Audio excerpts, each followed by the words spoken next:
Tahukah kamu bahwa 20% orang atau 54 juta orang di Indonesia diperkirakan memiliki potensi gangguan mental? Mens sana in corpore sano. Di dalam tubuh yang sehat, tersimpan jiwa yang kuat. Adalah sebuah bahasa Latin yang maknanya sering sekali kita dengar di kehidupan kita. Mungkin itu saat kita SD, SMP, SMA, atau mungkin saat kita dewasa. Ya, ini adalah sebuah kata yang sangat bermakna karena tubuh kita tercipta untuk merespon terhadap suasana diri atau mental kita. Di saat kita senang, tubuh kita akan melepas hormon yang akan membuat kita bahagia. Namun sebaliknya, di saat kita sedih, maka tubuh juga akan merespon untuk menciptakan hormon-hormon yang tidak baik untuk tubuh. Kesehatan mental seseorang bukanlah suatu hal yang dapat dinilai begitu saja. Banyak orang suka menyimpan permasalahan kehidupannya sendiri. Bisa dikarenakan karena trauma, ataupun tidak memiliki teman untuk bercerita, ataupun karena merasa tidak ada orang yang memahami permasalahannya kecuali dirinya sendiri. Beberapa dari mereka mungkin akan melupakannya, namun beberapa orang mungkin akan terus memikirkan masalah tersebut. Apakah kalian salah satunya? Kali ini, Semakin Pintar dengan saya Dr. M akan membahas sedikit masalah kesehatan mental atau mental health. Namun sebelum kita membahas lebih jauh apa sebenarnya makna kesehatan mental itu, jangan lupa untuk klik like dan subscribe ke channel Semakin Pintar kalau Anda belum. Oke, banyak pendapat mengenai kesehatan mental.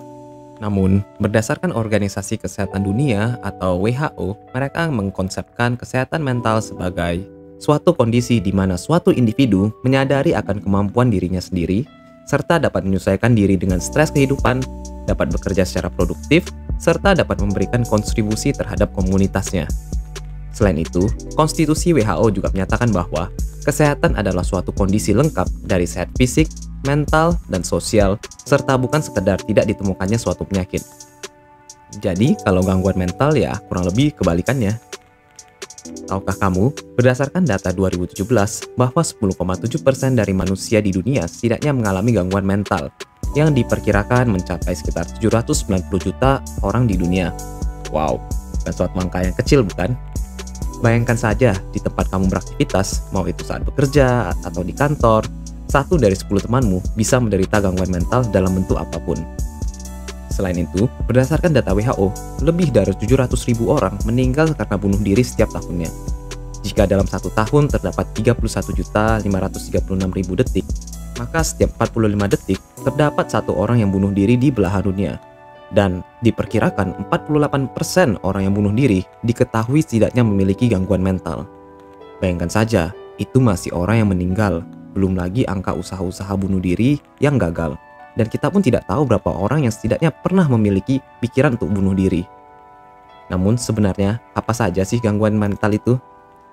Beberapa penyakit mental yang sering kita temukan bisa dalam bentuk depresi, ansietas, PTSD, stres itu sendiri, gangguan makan, gangguan tidur, gangguan kepribadian, gangguan belajar seperti autisme atau hiperaktif, ataupun kecanduan bisa berupa narkoba, ataupun bisa dalam bentuk kecanduan seksual. Ketika hal ini mengganggu kehidupanmu, maka itu bisa dikatakan sebagai suatu gangguan mental. Jika kita bahas satu persatu, maka mungkin akan memakan banyak waktu. Dan mungkin teman-teman akan bosan, karena akan seperti sebuah seminar yang sangat panjang.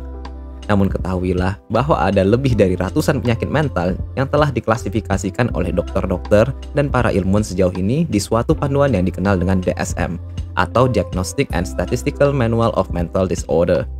Kesehatan mental juga dapat memengaruhi daya sembuh seseorang.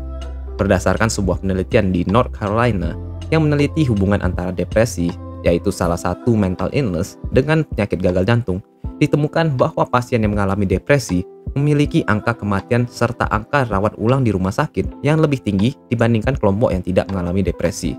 Oleh sebab itu, penting untuk menjaga kesehatan mental kita dan jangan putus asa, terutama saat pandemi ini.